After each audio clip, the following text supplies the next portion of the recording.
Hello दोस्तों, welcome back to my channel. अगर आपने अभी तक मेरे चैनल को सब्सक्राइब नहीं किया है तो प्लीज जल्दी से मेरे चैनल को सब्सक्राइब कर लें। आज मैं आपके लिए एक न्यू चाइनीज ड्रामा एक्सप्लेन करने वाली हूँ जिसका नाम है द फारदेस्ट डिस्टेंस। एपिसोड 1 की शुरुआत में हमें इस ड्रामा की फीमेल लीड को दिखाया जाता है जिसका नाम सुयिंग है। ये एक स्पेशल डिजाइनर है। सुयिंग एक सेमिनार में स्पीच दे रही होती है। यहाँ पर एक लड़का सुयिंग से सवाल करता है कि आपको हाउस डिजाइन के लिए इन्वाइट किया गया और आपकी ग्लास डिजाइन ने आपको फेमस बना दिया है और यहाँ तक कि हाउस डिजाइन का शो एक दफा फिर से लोगों में बहुत ज्यादा पॉपुलर हो गया है, लेकिन आपने मटेरियल के तौर पर ग्लास को ही क्यों चूज किया? ये किस तरह का प्यार है? तो सुयिंग कहती है ये प्यार की सबसे हैप्पीएस्ट फॉर्म है जो मैंने आज तक देखी है। और फिर हमें इस ड्रामा का मेन लीड दिखाया जाता है जिसका नाम युनशिंग है। ये ग्लास के बने हुए घर में खड़ा होता है और इसको याद आने लगता है कि जब ये फर्स्ट टाइम अपनी फियांसे के साथ यहाँ पर आया था तो उसे ये घर बहुत पसंद आया था और उसने युनशिंग से कहा था कि मैं यहाँ पर सारी जिंदगी रहना चाहती हूँ। और ये युनशिंग से कहती है कि ये मेरी जिंदगी का सबसे हैप्पीएस्ट मोमेंट है। और फिर हमें एक हॉस्पिटल का सीन दिखाया जाता है। युनशिंग ऑपरेशन थिएटर के बाहर खड़ा होता है और इसकी फियांसे अंदर होती है। युनशिंग बाय प्रोफेशन एक कार्डियक सर्जन है। सुयिंग जब घर आती है तो ये हाउस डिजाइन का शो देखने लगती है जिसमें युनशिंग और इसकी फियांसे मीसू ने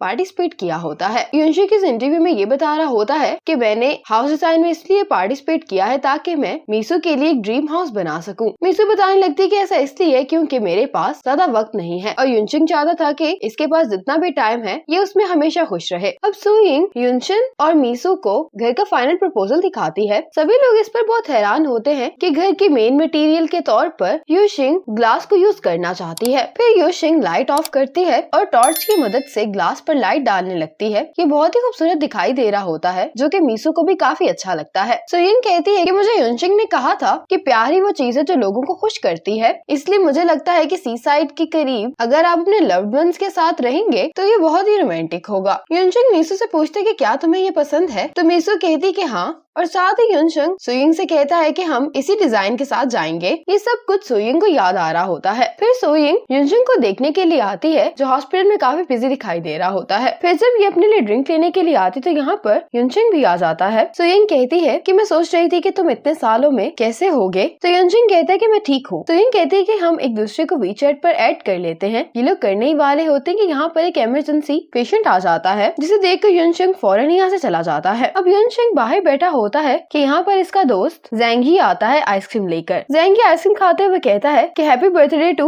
मीसू और फिर कहने लगता है कि मैं तुम्हारे साथ पिछले 6 साल से ये कर रहा हूँ, आखिर ये सब कब खत्म होगा? और फिर इसको याद आने लगता है कि अपनी बर्थडे पर मीसू आइसक्रीम खाया करती थी, लेकिन इसकी कंडीशन की वजह से युनशिंग इसको आइसक्रीम खाने से मना कर देता है। युनशिंग मीसू से पूछता है कि तुम क्या लिख रही हो तो मीसू कहती है कि इस डायरी में मैं अपनी विश लिस्ट बना रही हूँ। युनशिंग कहता है कि तुम ये विश लिस्ट मुझे पढ़कर सुनाओगी तो मीसू इसको बताने लगती है कि मैं हर साल अपनी बर्थडे पर आइसक्रीम खाना चाहती हूँ और भी बहुत सारी चीजें बताने लगती है जो ये युनशिंग के साथ करना चाहती होती है। इन्हीं सबको याद करते करते युनशिंग की आइसक्रीम पिघल जाती है। ज़ैंगी युनशिंग से कहता है कि क्या तुम्हें अपना ग्लास हाउस फिक्स नहीं करवाना है तो युनशिंग कहता है कि हाँ। तो ज़ैंगी कहता है कि मैंने सबसे टॉप इंटीरियर डिजाइनर से कांटेक्ट किया है, वो हमसे कल मिलने के लिए आएगा। अब अगले दिन ज़ैंगी और युनशिंग ग्लास हाउस में आ जाते हैं जहाँ पर ये इंटीरियर डिजाइनर युनशिंग के घर को देख रहा होता है, लेकिन इस डिजाइनर को घर में बहुत सारे मसले दिखाई दे रहे होते हैं और ये हर चीज को बदलना चाह रहा होता है। युनशिंग कहता है कि डिजाइनर ने कहा था कि इस घर को 2 साल के लिए यूज करना है, अब चूंकि 6 साल हो चुके हैं इस घर को बने हुए तो ये नॉर्मल सी बात है कि इसमें इतने ज्यादा इश्यूज होंगे। तो ये कहने लगता है कि जो भी मसले हैं ये ग्लास मटेरियल को यूज करने की वजह से ही है, इसलिए हमें सबसे पहले इस मसले को फिक्स करना होगा। अब ये डिजाइनर जिसका नाम सूजी यंग होता है ये युनशिंग से पूछता है कि तुम अपने घर को किस तरह से फिक्स करवाना चाहते हो तो ये कहता है कि मैं इस घर को एडजस्ट करवाना चाहता हूँ लेकिन कोई बड़े चेंजेस नहीं चाहता। सुजीन कहते कि तुम मजाक कर रहे हो ना मेरे साथ, ऐसा तो नहीं हो सकता। अगर मैं आमल फाज में बात करूं तो ये घर एक ब्यूटीफुल गार्बेज के अलावा कुछ भी नहीं है। ये बात सुनकर युनशिंग को गुस्सा आ रहा होता है। ज़ैंगी कहते हैं कि इस घर का डिजाइन युनशिंग की गर्लफ्रेंड का फेवरेट था, इसलिए हम ओरिजिनल लुक को ही मेंटेन रखना चाहते हैं। सुजीन कहता है कि मैं ट्राई कर लेता हूँ लेकिन मैं गारंटी नहीं देता कि ये काम करेगा और अगर ये काम नहीं किया तो फिर मैं आपकी गर्लफ्रेंड से डिस्कस करूंगा इस बारे में। तो युनशिंग कहता है कि ये डिजाइन मेरी गर्लफ्रेंड का फेवरेट था जब वो जिंदा थी। और फिर युनशिंग कहने लगता है कि मैं चाहता हूँ कि मैं यहाँ पर हर रोज रेनबो भी देखूं। ये उन कामों में से था जो कि मीसू करना चाहती थी। सुजीन कहते कि क्या तुम मेरे साथ मजाक कर रहे हो, तुम्हें मेरा वक्त जाया नहीं करना चाहिए बल्कि उसी इंसान को ढूंढना चाहिए जिसने तुम्हारे लिए घर डिजाइन किया है। ये कहकर सुजीन चला जाता है। सेंगी से आकर कहने लगता है कि तुम इस तरह की रिक्वेस्ट कर रहे हो जो कि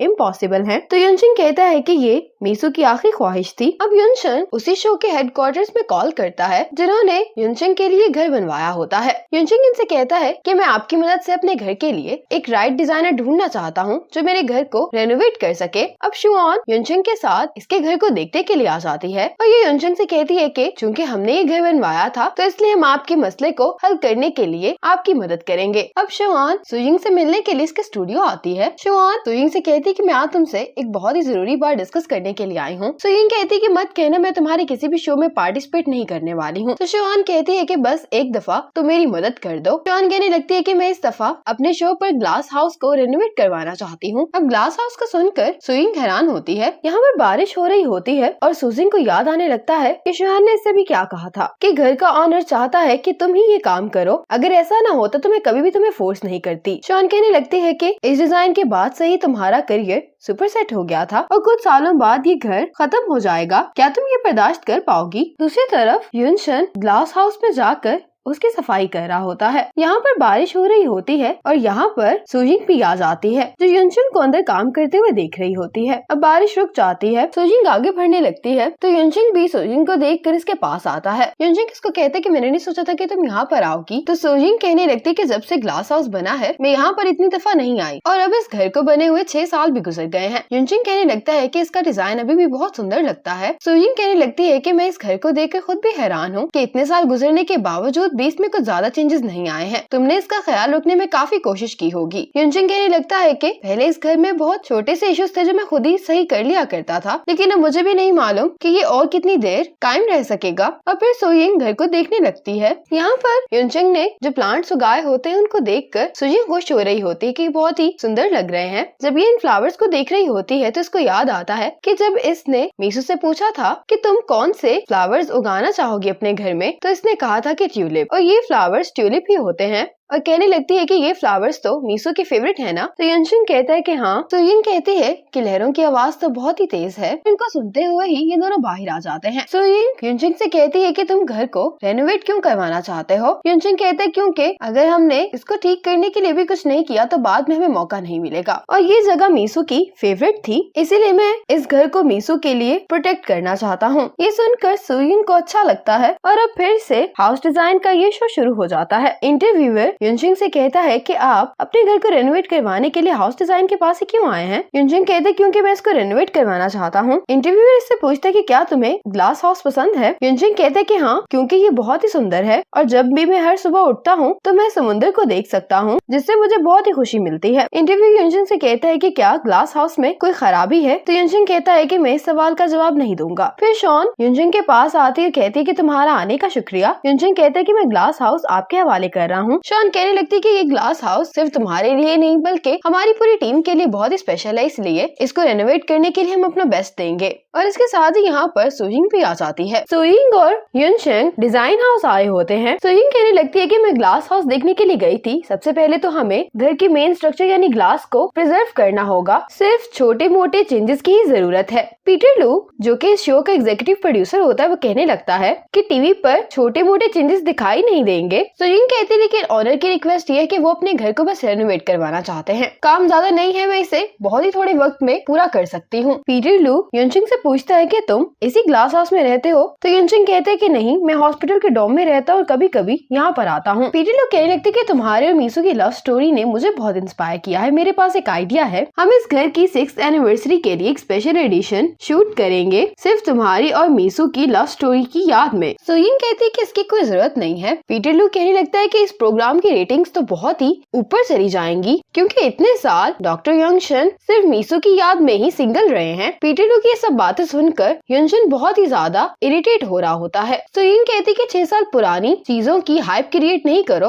वरना मैं ये प्रोजेक्ट छोड़कर चली जाऊंगी। ये सुनकर यंगशन को अच्छा लगता है। फिर जब ये दोनों वापस जा रहे होते हैं तो सोइंग से पूछती है कि रेनोवेशन के अलावा तुम्हारी कोई और रिक्वेस्ट भी है, वो क्या है? यंगशन कहता है कि मैं अपने ग्लास हाउस में हर दिन रेनबो को देखना चाहता हूँ। क्या तुम्हें भी लगता है कि मैं पागलों जैसी बात कर रहा हूँ? सोइंग कहने लगती है कि रेनबो का बनना एक नेचुरल प्रोसेस है, लेकिन जो तुम कह रहे हो वो बात है तो अनरियलिस्टिक। यंगशन कहता है कि ये पछतावा कंसीडर होता है क्योंकि मैं इसको हकीकत में नहीं ला सकता। सोइंग कहती है कि डिजाइनर होने की हैसियत से मैं अपने क्लाइंट की हर रिक्वेस्ट को पूरा करने की कोशिश करूंगी। तो यंगशन हंसते हुए कहता है कि मैं मजाक कर रहा था, आपको इस बात को तो सीरियस नहीं लेना चाहिए। ये सुनकर सोइंग भी हंसने लगती है। अब यंगशन इसको इसके स्टूडियो ड्रॉप करके चला जाता है। इसकी असिस्टेंट बताती है कि ये चेन है और ये न्यू इंटर्न है। सोइंग पूछती है कि तुम्हारा मेजर क्या है, तो ये कहता है कि विजुअल कम्युनिकेशन। सोइंग इससे पूछती है कि हम अपने रूम के अंदर रेनबो को कैसे देख सकते हैं। चेन बहुत ही कंफ्यूज दिखाई दे रहा होता है। तो सोइंग कहती है कि मेरी रिक्वायरमेंट ये है कि मैं रूम के अंदर से रेनबो को देखना चाहती हूँ और तुम 3 बजे ये काम करके मेरे पास लेकर आओगे।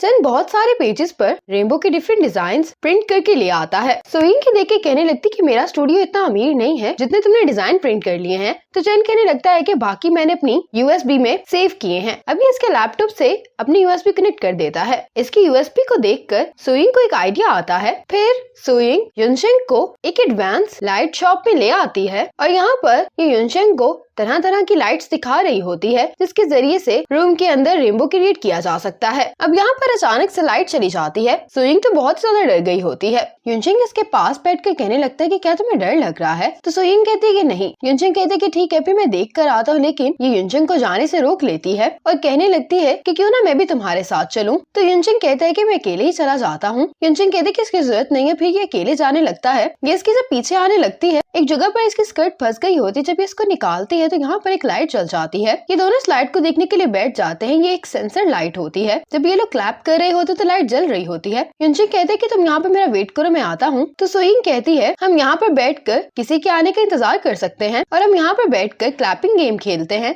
जब बचपन में खेला करते थे। फिर ये दोनों इसी तरह से बैठकर क्लैपिंग गेम खेलने लगते हैं। यंगशन कहने लगता है कि क्या तुमने उन 2 बच्चों की कहानी सुनी है जो कि क्लैपिंग गेम के बाद गायब हो गए थे? ये सुनते ही सोइंग जोर जोर से क्लैपिंग करती ताकि लाइट बंद ना हो और फिर चीख मारकर अपने कानों पर हाथ रख लेती है। अब इन दोनों में से किसी ने भी क्लैपिंग नहीं की होती, लाइट खुद ब खुद ही जल जाती है और ये दोनों एक दूसरे को देखकर कहने लगते हैं कि अभी किसने क्लैप किया है। फिर यहाँ पर एक आदमी आकर कहता है कि मैंने क्लैप किया था और फिर इसके साथ ही शॉप की लाइट्स फिर से जलने लगती हैं। अब सोइंग वापस जाने लगती है तो यंगशन देखता है कि इसकी शर्ट फट गई है। ये सोइंग को रोकता है और अपनी शर्ट उतार कर सोइंग को दे देता है। लास्ट टाइम यंगशन ने सोइंग को ट्यूलिप का सीड दिया होता है, तो अब ये घर पर आकर एक जार में ट्यूलिप का सीड लगा लेती है। जैसे ही यंगशन अपने रूम में दाखिल होता है तो जांगी इससे बात करने के लिए आने लगता है। तो यंगशन कहता है कि आज मैं बहुत ही थक गया हूँ। तो जांगी से पूछता है कि तुमने आज क्या किया है? यंगशन कहता है कि आज मैं लैंप मार्केट में शॉपिंग करने के लिए गया था। तो जांगी कहता है कि वहाँ पर लाइट्स और म्यूजिक भी होगा और उसके साथ वहाँ पर तुम दोनों अकेले थे, सुनने में काफी रोमांटिक लग रहा है। यंगशन कहते हैं कि वो सिर्फ डिजाइनर है जो कि मेरे घर को रेनोवेट करने में मेरी मदद कर रही है। जांगी कहता है कि तुम बहुत ही बोरिंग हो। आज चन अपना काम लेकर सोइंग के पास आता है जो कि इसी लैंप को देखे जा रही होती है। चन सोइंग से कहता है कि क्या कल यंगशन सेटिस्फाई हो गए थे लाइट्स को देखने के बाद? सोइंग इसको बताती है कि वहाँ पर कुछ लाइट्स इस तरह की थी जिसकी वजह से ब्रेकर ट्रिप कर गया था। चेन पे ये लैंप उठाकर लेकर जाने लगता है तो सोइंग कहती है कि इस लैंप को छोड़ दो और फिर सोइंग यंगशन से मिलने के लिए हॉस्पिटल आ जाती है। यंगशन कहते हैं कि तुम यहाँ पर क्या कर रही हो? तो सोइंग कहती है कि मैं तुम्हारी शर्ट वापस करने के लिए आई हूँ। सोइंग इसकी टेबल पर पड़े हुए लंच को देखती है तो कहती है कि क्यों ना मैं आपको कहीं खाना खिलाने के लिए ले चलूं। तो यंगशन टाइम को देखते हुए कहता है कि मैं आपको अपने कैफेटेरिया का खाना खिलाता हूँ। और फिर ये दोनों हॉस्पिटल कैफेटेरिया में खाना खाने के लिए आ जाते हैं। जांगी जैसे इन दोनों को खाना खाते हुए देख रहा होता है तो इनके पास आकर बैठ जाता है और यंगशन से पूछने लगता है कि ये कौन है? तो यंगशन इसको बताता है कि यही मेरे घर की डिजाइनर है। जांगी तो सोइंग को देख एक्साइटेड हो गया होता है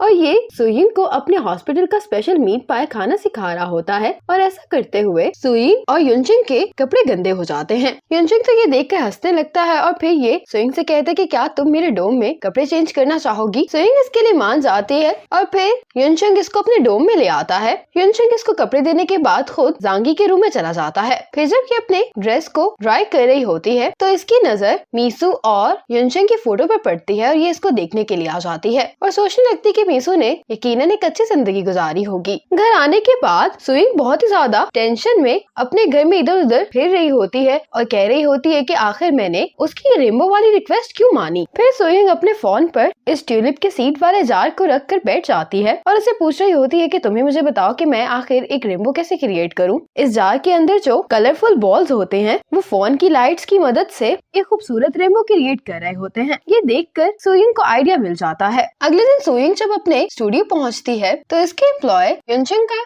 रीसेंट इंटरव्यू देख रहे होते हैं जिसमें इंटरव्यूअर युनचंग से इस घर की खराबियों के बारे में सवाल पूछ रहा होता है और युनचंग ने जो कुछ कहा होता है उस पर ऑडियंस बहुत ही ज्यादा हेट कमेंट्स कर रही होती है सुइंग के लिए कि बहुत ही खराब डिजाइनर है। ये देखकर सुइंग को बहुत ही बुरा लगता है। अब यही इंटरव्यू हॉस्पिटल में बैठकर युनचंग भी देख रहा होता है, लेकिन युनचंग ये देखकर सोचने लगता है कि इसने तो ऐसी कोई भी बात नहीं की थी और ये सारी एडिटिंग पीटर लू ने करवाई होती है। अब शुआन पीटर लू से बात करने के लिए आती है। शॉन इससे कहती है कि तुम क्या कर रहे हो, तो ये इसको कमेंट्स दिखाकर कहने लगता है कि क्या तुमने इससे पहले इतने ज्यादा कमेंट्स देखे हैं किसी वीडियो पर। शॉन कहने लगती है कि अगर तुम अपने शो के अच्छे रिजल्ट चाहते भी हो तो तुम्हारे अंदर क्या मॉरल वैल्यूज नाम की भी कोई चीज है। पीटर लू कहने लगता है कि तुम काम डाउन हो जाओ, तुम भी जानती हो कि पिछले चंद सालों में मार्केट कितनी बुरी चल रही है, हमें इसमें सर्वाइव करने के लिए कुछ तो करना होगा ना। शॉन कहने लगती है कि अब ये शो किस तरह का हो जाएगा, तुमने जो कर दिया है, और क्या तुम जानते भी हो कि इन दोनों को इस शो पर बुलाना मेरे लिए कितना मुश्किल था। पीटर लू कहते कि मैं तो यही चाहता था, क्यों ना हम एक स्क्रिप्ट लिखें जिसमें काफी मजेदार ट्विस्ट भी हो। शॉन कहती कि मैं तुम्हें कुछ भी नहीं समझा सकती और ये कहकर ये यहाँ से चली जाती है। दूसरी तरफ युनचंग सुइंग को मैसेज कर रहा होता है कि प्रोडक्शन टीम ने गलत एडिटिंग करके क्लिप को इस तरह से दिखाया है, लेकिन ये सुइंग को मैसेज नहीं कर पा रहा होता। इतने में ज़ेंगी इसके पास आता और उसको दिखाता है कि इस वीडियो की वजह से सभी लोग ग्लास हाउस की क्वालिटी के बारे में बात कर रहे हैं और सुइंग को बहुत ही ज्यादा हेट मिल रही है। ये देखकर युनचंग परेशान हो जाता है और दूसरी तरफ शुआन अब अपनी एडिटिंग टीम के साथ क्लिप्स को ठीक करने की कोशिश कर रही होती है। युनचंग शॉन से मिलने के लिए आता है। शॉन कहती है कि ये मेरी गैर जिम्मेदारी का नतीजा है, तो युनचंग कहता है कि मुझे एक रीजनेबल जवाब चाहिए। शॉन कहती है कि इस क्लिप में गलत एडिटिंग की गई है, लेकिन तुम फिक्र नहीं करो, आइंदा आने वाली हर वीडियो को मैं खुद चेक किया करूंगी ताकि आइंदा इस तरह की एडिटिंग ना हो। युनचंग कहता है कि मैं तुमसे ये पूछने के लिए नहीं आया हूँ 6 साल पहले क्या हुआ था। शॉन कहती है कि तुम किस बारे में बात कर रहे हो। ये इसको अपना फोन दिखाकर कहने लगता है कि आखिर 6 साल पहले सुइंग ने ग्लास मटेरियल चूज किया था। शॉन कहती कि इसकी बहुत सारी वजूहात थी, लेकिन ग्लास का इफेक्ट काफी अच्छा था। तो युनचंग कहता है कि मैं पुराना इंटरव्यू देखना चाहता हूँ। फिर शॉन युनचंग को इंटरव्यू दिखाने के लिए आती है। इस इंटरव्यू में तो सुइंग कहती कि ग्लास को मेन मटेरियल के तौर पर इसलिए इस्तेमाल किया जा रहा है क्योंकि मैं कम वक्त में बहुत अच्छा इफेक्ट हासिल करना चाहती हूँ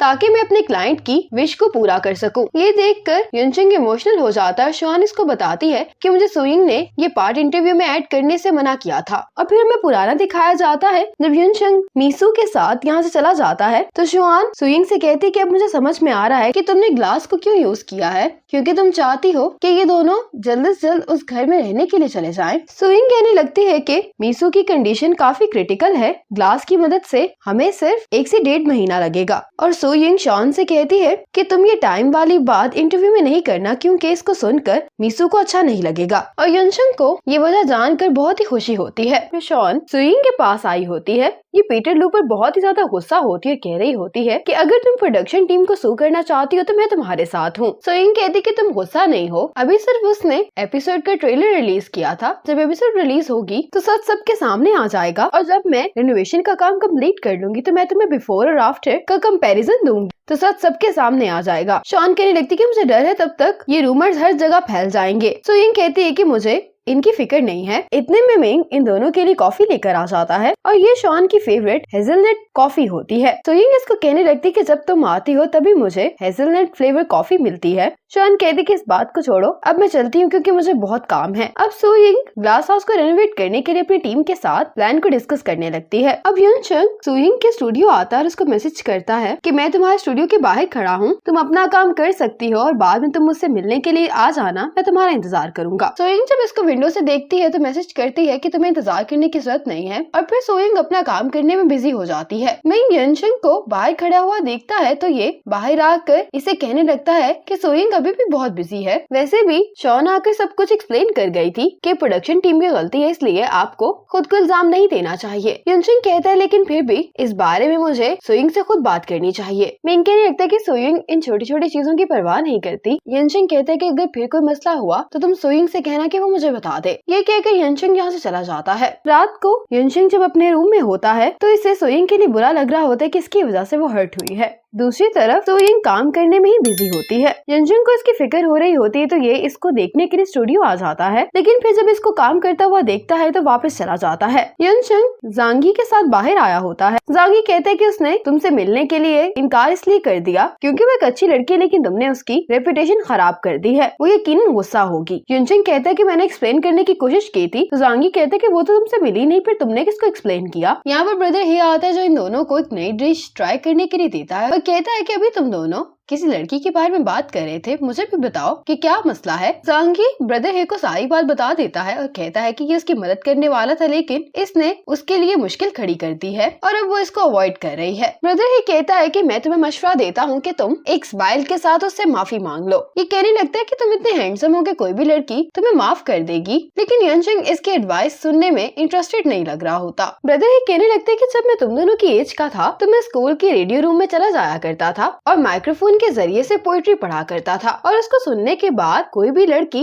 आपको माफ कर सकती है। जांगी कहता है कि ये एडवाइस तो काफी अच्छी है, वो तुम्हें मिलना नहीं चाहते लेकिन वो तुम्हें सुन तो सकती है ना। और अब यनशिंग को भी ये एडवाइस सुनने में अच्छी लग रही होती है। अगले दिन जब शाओयी और चेन स्टूडियो आते हैं तो सोइंग अभी तक काम कर रही होती है। चेन कहता है कि सोइंग तो बहुत ज्यादा हार्डवर्क कर रही है, ये ना तो कुछ खा रही हैं और ना ही सो रही हैं, क्या ऐसा करके ये थक नहीं जाएंगी। तो शाओयी कहती है कि जब सोइंग काम करती है तो वो इसी तरह की होती है। चेन कहते हैं कि क्या मैं ये ब्रेकफास्ट लेकर सोइंग के पास चला जाऊं। शाओयी कहती कि जाओ, लेकिन चेन सोइंग से डरता होता है तो कहता है कि मैं खुद ही खा लूंगा। अब शॉन मिंग से मिलने के लिए आती है। शॉन मिंग को बताती है कि हमने पूरी वीडियो की एडिटिंग कंप्लीट कर ली है, इसीलिए जब ये वीडियो रिलीज की जाएगी तो कोई भी प्रॉब्लम नहीं होगी। मिंग बताता है कि सोइंग तो काम में बहुत ज्यादा बिजी है। शॉन कहती कि मैंने उसके लिए पॉलिश बनाया है, उसको बहुत आसानी से स्टमक पेन शुरू हो जाती है, इसीलिए तुम्हें उसको ये खिलाना ही होगा। मिंग कहता है कि आप वाकई में ही सोइंग की बेस्ट फ्रेंड है। अब यहाँ पर इनका लंच आ जाता है। शॉन कॉफी पीने लगती है तो मिंग कहता है कि ये कॉफी मैंने अपने लिए ऑर्डर की थी, आपके लिए मैंने मिल्क ऑर्डर किया है। तो कहने लगता है कि आप भी वीडियो एडिट करने के लिए रात देर तक जाग रही हैं। अब शॉन को मीटिंग में जाना होता है तो ये चली जाती है और अब इसे यहाँ पर यनशिंग की कॉल आती है। अब स्टूडियो वापस आकर मिंग ये पॉरेज लेकर सोइंग के पास आकर इसे कहता है कि शॉन ने ये आपके लिए भेजा है। सोइंग कहती कि रख दो, मैं बाद में खा लूंगी। इस पॉरेज के साथ मिंग एक छोटा सा बॉक्स भी रखकर चला जाता है। ये बॉक्स नहीं बल्कि एक छोटा सा रिकॉर्डर होता है जिसमें यनशिंग ने अपनी आवाज रिकॉर्ड की होती है। यनशिंग कहने लगता है कि मैं जानता हूँ कि इस रूमर की वजह से तुम्हें बहुत ही मुश्किल हुई है और मुझे मालूम है कि तुमने 6 साल पहले ऐसा क्यों किया था, इसीलिए मैं तुमसे माफी मांगना चाहता हूँ। यनशिंग कहता है कि अगर आप ये सुन रही हैं तो क्या आप ग्लास हाउस आ सकती हैं, मैं आपका इंतजार करूंगा। ये सुनने के बाद सोइंग अपने काम में बिजी हो जाती है और दूसरी तरफ यनशिंग ग्लास हाउस में सोइंग का इंतजार कर रहा होता है और अब सोइंग ग्लास हाउस आ ही जाती है। सोइंग यनशिंग से कहती है कि मैंने जानबूझकर तुम्हें अवॉइड नहीं किया, मैं बस अपने काम में ही बहुत बिजी थी। और अब ये यनशिंग को रेमो प्लान दिखाती है। यनशिंग इसको देखे बगैर ही साइड पर रख देता और कहता है कि मुझे आपके प्लान पर यकीन है और कहने लगता है कि शॉन ने मुझे बताया है कि आपने 6 साल पहले ग्लास मटेरियल क्यों यूज किया था। चुपके से हमें ये तोहफा देने के लिए आपका शुक्रिया। यनशिंग सोइंग से कहते कि मैं तुम्हें ये बात बताना चाहता हूँ कि तुम एक बहुत ही टैलेंटेड डिजाइनर हो। पब्लिक में तुम्हारे बारे में जो भी नेगेटिव ओपिनियंस हैं उनको तुम्हें सीरियसली नहीं लेना चाहिए क्योंकि वो सच्चाई नहीं है और तुम्हें इस बात पर भी यकीन करना होगा कि तुम्हारे पीछे ऐसे बहुत सारे लोग हैं जो तुम्हें पसंद करते हैं। सोइंग कहती है कि मुझे ये सुनकर खुशी हुई और कहती है कि अब मुझे जाना होगा। जब ये जाने लगते हैं तो इसकी तबीयत खराब हो जाती है और यहीं पर बेहोश हो जाती है। यनशिंग जल्दी से इसको उठाता है और इसे हॉस्पिटल लेकर आता है। यनशिंग दूसरे डॉक्टर को इसकी सारी कंडीशन बताता है तो नर्स यनशिंग से कहती है कि आपको सोइंग की फैमिली को इन्फॉर्म करना होगा। यनशिंग शॉन को कॉल कर देता है। शॉन जल्दी से यहाँ पर आ जाती है और उससे पूछती है कि सोइंग को क्या हुआ है। यनशिंग कहता है कि मैं भी अभी रिजल्ट्स का इंतजार कर रहा हूँ, लेकिन सुयिंग ने अपने स्टमक पर हाथ रखा हुआ था, क्या उसको कोई स्टमक इश्यूज हैं? तो शॉन कहती है कि नहीं। इतने में ज़ांग ही यहाँ पर आता है और यनचंग को बताता है कि इसको हाइपोग्लाइसीमिया हुआ है, यानी कि सुयिंग का ग्लूकोज लेवल बहुत ज्यादा डाउन हो गया होता है। शॉन सुयिंग के पास बैठी होती है, इसके पास यनचंग आता है और कहता है कि मैं मेडिसिन ले आता हूँ, लेकिन शॉन कहती है कि तुम सुयिंग के पास बैठो, मैं जाकर लेकर आती हूँ। यनचंग सुयिंग के हाथ में हैंड वार्मर पकड़ा देता है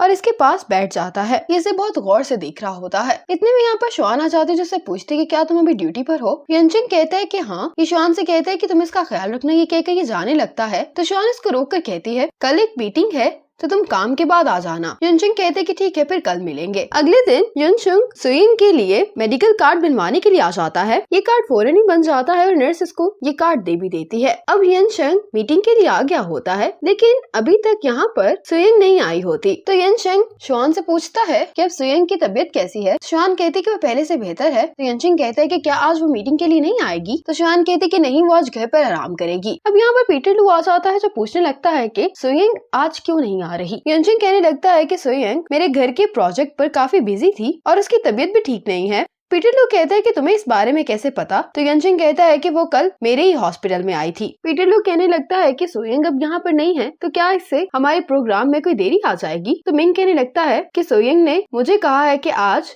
प्लान मैं प्रेजेंट करूं। और फिर मिंग सुयिंग का प्रपोजल सबको एक्सप्लेन करने लगता है। जब मीटिंग खत्म हो जाती है तो मिंग जा रहा होता है, तो यनचंग इसको कहता है कि इस डायरी में मैंने अपना फीडबैक लिखा है, तुम इसको सुयिंग को दे देना। मिंग कहता है कि तुम फिक्र नहीं करो, मैं याद से दे दूंगा। मिंग जब वापस जाता है तो सुयिंग काम कर रही होती है और ये यनचंग की डायरी देते उसे कहता है कि इस पे यनचंग ने अपना फीडबैक लिखा है। फिर सुयिंग जब ये डायरी खोलती है तो इसके अंदर मेडिकल कार्ड पड़ा होता है। इसके साथ एक नोट भी लिखा होता है कि अच्छे से खाना खाओ, आराम करो और अपनी फिजिकल एग्जामिनेशन भी करवा लेना। सुयिंग यनचंग को थैंक्स का मैसेज करती है। मिंग अपने लिए डिनर लेने के लिए आया होता है, तो ये शॉन को मैसेज करके पूछता है कि क्या तुमने डिनर कर लिया है? तो ये काम करते हुए नूडल्स खा रही होती है और इसकी पिक्चर ये मिंग को सेंड कर देती है। ये अपने ऑर्डर का इंतजार कर रहा होता है और अपने फोन पर अपने और शॉन की पिक्चर देखने लगता है और इसको याद आने लगता है कि जब ये प्रेजेंटेशन दे रहा था अपने करियर के स्टार्ट में, तो इसे डायरेक्टर ने बहुत डांटा था और इसको काम से निकाल दिया था। और तब शॉन इसके पास आती है और इसे कहती है कि तुमने आज बहुत ही अच्छी प्रेजेंटेशन दी। मिंग कहने लगता है कि लेकिन डायरेक्टर को तो ऐसा नहीं लगता। तो शॉन कहने लगती है कि मेरी एक दोस्त है, वो भी बिल्कुल तुम्हारे जैसी है, वो अपना बिजनेस स्टार्ट कर रही है, अगर तुम इंटरेस्टेड हो तो तुम उसके लिए काम कर सकते हो। मिंग कहने लगता है कि क्या मैं ये कर पाऊंगा? तो शॉन कहती है कि तुम्हें अपने आप पर यकीन रखना चाहिए और इस मौके को नहीं गंवाना चाहिए। और अब मिंग ने शॉन के लिए डिनर भेज दिया होता है, जिसे देखकर शॉन बहुत खुश होती है और ये मिंग को थैंक्स का मैसेज करती है। अगले दिन जब सुयिंग अपना चेकअप करवाने के लिए आती है तो सभी नर्स सुयिंग को देखकर एक्साइटेड हो रही होती हैं और उससे पूछती हैं कि क्या तुम ही डॉक्टर यनचंग की दोस्त हो? सुयिंग कहती कि हाँ, लेकिन इसको समझ नहीं आ रहा होता कि ये सब इतनी एक्साइटेड क्यों दिखाई दे रही हैं। अब यहाँ पर इसकी मुलाकात यनचंग से होती है। सुयिंग कहने लगती कि तुम्हारे कलीग्स बहुत ही वार्म हार्टेड हैं और इसे पूछती कि क्या हेल्थ चेक सेंटर आमतौर पर पेशेंट्स को गिफ्ट्स भी देता है? तो यनचंग कहता है कि अक्सर बच्चों और बूढ़ों के लिए गिफ्ट्स प्रिपेयर किए जाते हैं। तो सुयिंग कहती कि फिर मुझे ये गिफ्ट्स क्यों मिले हैं? तो यनचंग कहता है कि हो सकता है कि तुम वीआईपी हो। ये सुनकर सुयिंग हंसने लगती है, कहती कि मैं जानती हूँ कि उन्होंने ये सब कुछ तुम्हारी वजह से किया है। और अब यनचंग सुयिंग से इसकी रिपोर्ट मांगता है। सुयिंग सारे पैकेजेस इसको पकड़ा देती है और बारी बारी जो रिपोर्ट इसकी सही आई होती वो दिखाई जा रही होती है। यनचंग भी इसको कहता है कि मुझे गैस्ट्रोस्कोपी की रिपोर्ट देखनी है, ये नहीं। सुयिंग कहती कि तुम मेरा यहाँ पर इंतजार करो, मैं रिपोर्ट ढूंढ कर नर्स को दे दूंगी। ये कहकर ये अपना सामान लेकर यहाँ से चली जाती है। फिर जब यनचंग नर्स के पास रिपोर्ट देखने के लिए आता है तो नर्स बताती है कि मेरे पास तो कोई रिपोर्ट नहीं है। यनचंग इसको मैसेज करके कहता है कि क्या तुमने गैस्ट्रोस्कोपी का टेस्ट ही नहीं करवाया? तो सुयिंग इसे कहती है कि तुम फिक्र नहीं करो, मैंने बाकी करवा लिए हैं। शॉन सुयिंग से मिलने के लिए आई होती है। ये शॉन से कहती है कि क्या तुम कुछ दिनों के लिए प्रोग्राम को आगे नहीं कर सकती, क्योंकि रेनबो के लिए जो मैंने कलर्स बनाए हैं उनको लेकर मैं सेटिस्फाई नहीं हूँ। शॉन कहती है कि मैं तुम्हारे लिए इसको पोस्टपोन करने की कोशिश करती हूँ, लेकिन तुम भी अपना काम जल्दी खत्म कर लो, क्योंकि लास्ट टाइम भी पीटर लू को प्रोग्राम की डिले होने से मसला हो रहा था। यहाँ पर सुयिंग को यनचंग का मैसेज आता है। ये इसे गैस्ट्रोस्कोपी का टेस्ट करवाने के लिए कह रहा होता है। शॉन कहने लगती है कि तुमने ये टेस्ट क्यों नहीं करवाया? सुयिंग कहती है कि मुझे कॉन्फिडेंस अपनी बॉडी पर। तो शॉन कहती है कि क्या तुम्हें डर लग रहा है? सुयिंग कहती है कि ये भी कोई डरने की बात है। शॉन कहती है कि फिर तुम ये टेस्ट करवा क्यों नहीं लेती? तो सुयिंग कहती है कि मुझे लगता है कि बस ये जरूरी नहीं है। शॉन कहने लगती है कि अपने आप को देखो, तुम डर रही हो। सुयिंग कहती है कि मुझे बहुत काम है इसलिए मैं जा रही हूँ। स्टूडियो वापस आने के बाद सुयिंग रेनबो के कलर्स प्रिपेयर करने में बहुत बिजी होती है और यनचंग इसको बार बार टेस्ट का याद दिलाने के लिए मैसेज कर रहा होता है, लेकिन सोइंग इसे यही कह रही होती कि मैं भी बहुत बिजी हूँ तो मैं ये टेस्ट नहीं करवा सकती। युनशिंग हॉस्पिटल में होता है, इसको शॉन की कॉल आती है जिसको बताती है कि तुम्हें सोइंग के साथ इंटरव्यू देना होगा। युनशिंग कहते हैं कि कोई मसला नहीं है, तो शॉन कहती है कि तुम कब फ्री होगे। युनशिंग कहते हैं कि जितना जल्दी हो बेहतर होगा। अब इंटरव्यू को बताने के लिए शॉन सोइंग को कॉल करती है। सोइंग कहती है कि मैं इंटरव्यू देने के लिए तैयार हूँ, लेकिन मैं युनशिंग के साथ इंटरव्यू नहीं देना चाहती हूँ। शॉन कहती कि क्यों, तुम्हारी क्या उससे कोई लड़ाई हुई है। सोइंग कहती कि तुम्हें अंदाजा नहीं है कि वो किस तरह से एक ही बात को लेकर मेरे पीछे पड़ा हुआ है, बस इस दफा मेरी मदद कर दो। ये कहने लगती है कि मैं ड्राइव कर रही हूँ और कॉल बंद कर देती है। और अब युनशिंग और सोइंग इंटरव्यू देने के लिए आ गए होते हैं। ये इशारे से शॉन को अपने पास बुलाती है और उसको कहती है कि हमने तो अलहदा इंटरव्यू देना था ना। युनशिंग कहने लगता है कि साथ में इंटरव्यू देने का आइडिया मेरा था। सोइंग कुछ कहने लगती है तो युनशिंग कहते हैं कि मैं आज यहाँ पर सिर्फ इंटरव्यू देने के लिए आया हूँ। अब शॉन रिहर्सल के तौर पर इनसे सवाल पूछ रही होती है कि आप दोनों एक दूसरे के साथ काम करके कैसा लग रहा है। तो युनशिंग कहता है कि इस बात में तो कोई शक नहीं है कि सोइंग एक बहुत ही अच्छी डिजाइनर है। युनशिंग कहता है कि ये मेरे कुछ वैलिड सजेशंस सुनने से इनकार कर देती है। सोइंग कहती है कि मैंने तुम्हारे किन वैलिड सजेशंस को नहीं सुना है। युनशिन कहता है कि तुम जानती हो कि मैं किस बारे में बात कर रहा हूँ। युनशिन कहता है कि एक आउटस्टैंडिंग डिजाइनर होने के बावजूद ये अपने कंफर्ट जोन में रहना पसंद करती है और अपने कंफर्ट जोन को तोड़ने की इसके अंदर हिम्मत नहीं है। सोइंग कहने लगती है कि मेरे अंदर किस बात की हिम्मत नहीं है। युनशिन कहने लगती है कि एक छोटे से गैस्ट्रोस्कोपी के टेस्ट से तुम्हें डर लग रहा है। तो सोइंग कहती है कि मेरे पास कोई टेस्ट करवाने के लिए वक्त नहीं है। युनशिन कहता है कि अपने डर को छुपाने के लिए अब तुम बहाने नहीं बनाओ। शॉन कहने लगती है कि कोई कारण नहीं है सोइंग इस टेस्ट से डरे। युनशिन कहने लगता है कि तुम अपनी दोस्त के लिए बोल रही हो। तो शॉन कहने लगती है कि हाँ, मैं अपनी दोस्त को जानती हूँ। और ऐसे ही दोनों एक दूसरे के साथ बहस करे जा रहे होते हैं। सोइंग कहती है कि एक टेस्ट ही तो है, मैं अभी इस टेस्ट को करवाने के लिए जा रही हूँ। और ऐसा करने के लिए शॉन और युनशिन ने मिलकर प्लानिंग की होती है और अब ये दोनों अपने मकसद में कामयाब भी हो गए होते हैं। और अब युनशिन इसको टेस्ट करवाने के लिए ले आता है। अब युनशिन यहाँ से गुजर रहा होता है तो इसके डायरेक्टर इसको देख लेते हैं और ये इसको कहने लगते हैं कि तुम्हें कार्डियोलॉजी डिपार्टमेंट में वापस आ जाना चाहिए। युनशिन कहते हैं कि इसकी जरूरत नहीं है। डायरेक्टर कहने लगते हैं कि तुम्हारी क्वालिफिकेशन के मुताबिक तुम अगले 2 साल में एसोसिएट डायरेक्टर बन सकते हो। युनशिन कहने लगता है कि हम जहाँ पर भी काम करें हमारा मकसद तो लोगों की जिंदगियां बचाना है। दूसरी तरफ सोइंग का टेस्ट हो गया होता है। नर्स जाने से पहले सोइंग को एक बोतल देकर जाती है जो कि युनशिन ने इसको दी होती है। पीटर लू ने शॉन को अपने पास बुलाया होता है और ये कह रहा होता है कि मैं प्लान चेंज करना चाहता हूँ, रेनबो ग्लास पर काम नहीं होगा। शॉन कहती लेकिन मैं इसके लिए इंसिस्ट करती हूँ। पीटर लू कहने लगता है कि लास्ट टाइम वो मीटिंग में भी नहीं आई और इस रेनबो ग्लास की वजह से प्रोग्राम और कितना डिले हो जाएगा। शॉन कहने लगती है कि सोइंग मीटिंग पर नहीं आई लेकिन उसका प्रपोजल एक्सेप्ट कर लिया सबने और शूटिंग इसलिए डिले हो रही है ताकि हम इस शो को बेस्ट बना सके। पीटर लू कहता है कि अगर आखिर में सोइंग रेनबो ग्लास ना बना पाई और शो भी इस कारण खराब हो गया तो इसकी जिम्मेदारी कौन लेगा। शॉन कहने लगती है कि सोइंग के कारण अगर प्रोग्राम डिले हुआ तो उसकी जिम्मेदारी मैं लूंगी और मैं रिजाइन कर दूंगी। ये कहकर ये यहाँ से चली जाती है। अब सोइंग जब अपनी रिपोर्ट्स देख रही होती है तो उसके अंदर ये आया होता है कि इसको स्टमक कैंसर भी हो सकता है। ये देखकर सोइंग परेशान हो जाती है। अब युनशिन हॉस्पिटल में सोइंग को ढूंढ रहा होता है, इससे कॉल कर रहा होता है लेकिन ये इसकी कॉल नहीं उठाती। ये स्टेयर्स पर बैठकर रो रही होती है। युनशिन इसको ढूंढते हुए यहाँ पर आ जाता है। युनशिन इसके पास जाकर बैठ जाता है। युनशिन इससे रिपोर्ट लेता है। ये इसकी रिपोर्ट देकर कहने लगता है कि तुम काम में बहुत ही बिजी रहती हो। तो ये इतनी डरी होती तो कहने लगती है कि अब मैं वक्त पर खाऊंगी और वक्त पर सोऊंगी, मैं हर चीज इम्प्रूव करने की कोशिश करूंगी। युनशिन इसको अपने साथ डॉक्टर के पास ले आता है। डॉक्टर इसकी रिपोर्ट देखकर कहने लगता है कि इस रिपोर्ट में गलती है। तो युनशिन कहता है कि बायोप्सी रिपोर्ट 3 से 4 दिन में आती है, तो तुम्हें ये आज कैसे मिल सकती थी। और फिर जब सोइंग अपनी रिपोर्ट्स देखती है तो ये किसी और की होती हैं और ये देखते ही सोइंग को थोड़ा सुकून हो जाता है। युनशिन अब इसको वापस छोड़ने के लिए आ रहा होता है तो इसे सोइंग पर बहुत ही ज्यादा हंसी आ रही होती है। सोइंग इससे पूछने लगती कि तुम्हें कैसे पता चला कि मैं स्टेयर्स पर थी। युनशिन कहता है कि जब भी हॉस्पिटल में कोई पेशेंट अपसेट फील कर रहा होता है तो वो यहीं पर आता है। सोइंग इससे पूछती है कि जब तुम डॉक्टर्स अपसेट होते हो तो तुम लोग कहाँ पर जाते हो। अब युनशिन सोइंग को ग्लास हाउस ले आता है और इसे कहते हैं कि जब भी मैं अपसेट होता हूँ तो मैं यहाँ पर आता हूँ। सोइंग कहने लगती है कि डॉक्टर्स वाकई में बहुत ग्रेट होते हैं क्योंकि पेशेंट्स और ग्रिम रीपर के दरमियान बैरियर होते हैं। युनशिन कहते हैं कि पेशेंट्स की जान बचाने के साथ हम डॉक्टर्स को अपने दर्द और बेबसी का सामना करना पड़ता है, क्योंकि जो बेबसी आपको तब फील होती है जब आप किसी ऐसे को बचाने में नाकाम हो जाते हैं जिसको आप बचाना चाहते हैं, उसका कोई भी अंदाजा नहीं लगा सकता। ये बात कहते हुए युनशिन इमोशनल हो गया होता है। फिर से कहती है कि तुमने अपना बेस्ट दिया था, इसीलिए तुम्हें कोई भी पछतावा नहीं होना चाहिए। युनजिंग कहते हैं कि ये सच नहीं है क्योंकि कुछ चीजों को आप दोबारा से नहीं ला सकते। सोइंग कहती है कि तुम्हें भी वक्त के साथ साथ रास्ता मिल ही जाएगा आगे बढ़ने के लिए। युनशुन विंडोज खोलने के लिए चला जाता है तो यहाँ पर मीसू की डायरी पड़ी होती है जो सोइंग देखने लगती है। ये देखने के बाद सोइंग को मालूम होता है कि असल में रेनबो देखने की विश मीसू की है। और फिर ये दोनों यहाँ पे बैठ जाते हैं। सोइंग कहने लगती कि मैंने नहीं सोचा था कि दिन के टाइम यहाँ पर बैठकर इतना अच्छा लगेगा।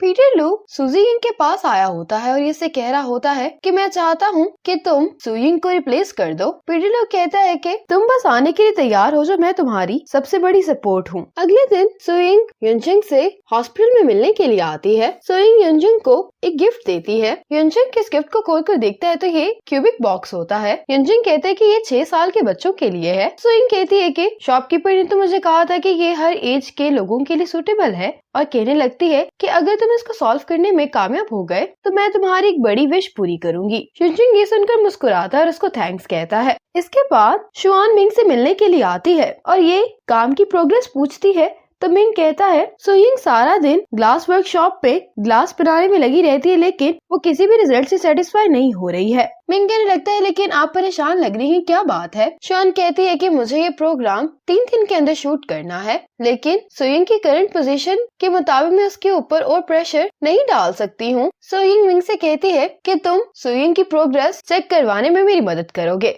मिंग कहता है कि आप फिक्र नहीं करें। मिंग कहने लगता है मैं बहुत टेक्निकल तरीके से प्रोग्रेस को तेज करवाने की भी कोशिश करूंगा। अब ये वापस आकर सोइंग से कहता है कि शुआन मेरे से प्रोग्रेस के बारे में पूछ रही थी, क्या उस पर कोई प्रेशर है? ये सुनते ही सोइंग अपने टीममेट से कहती है कि तुम लोगों को जल्दी काम करना होगा। और फिर शाम में मिंग को शुआन की कॉल आती है। ये कॉल सुनते ही सोइंग के पास जाता है और उसको बताता है कि हमारा वेयर हाउस लीक कर रहा है जिसके कारण हमारा सारा मटेरियल बह गया है। सोइंग पूछती है कि कितना मटेरियल? मिंग कहते हैं कि इसका तो नहीं पता लेकिन हमें नया वेयर हाउस ढूंढना होगा। सोइंग मिंग के साथ जा रही होती है और ये रास्ते में वेयर हाउस के लिए जिसको कॉल कर सकती होती करती है लेकिन कोई भी इसको वेयर हाउस देने के लिए तैयार नहीं होता। सोइंग युनजिंग को कॉल करती है और उसे पूछती है कि क्या तुम्हारे हॉस्पिटल के अंदर कोई ऐसा वेयर हाउस है जो इस्तेमाल में ना हो। युनजिंग इससे पूछता है कि क्या हुआ है। सोइंग उसको बताती है कि हमारा वेयर हाउस लीक कर रहा है और हमें अभी अपने सामान को मूव करना है। युनजिंग कहता है कि ये मटेरियल ग्लास हाउस के लिए है, तुम ये सामान ग्लास हाउस में रख सकती हो। और फिर ये लोग जल्दी से सारा सामान वेयर हाउस से निकाल कर ट्रक में लोड करते हैं। सोइंग सामान लेकर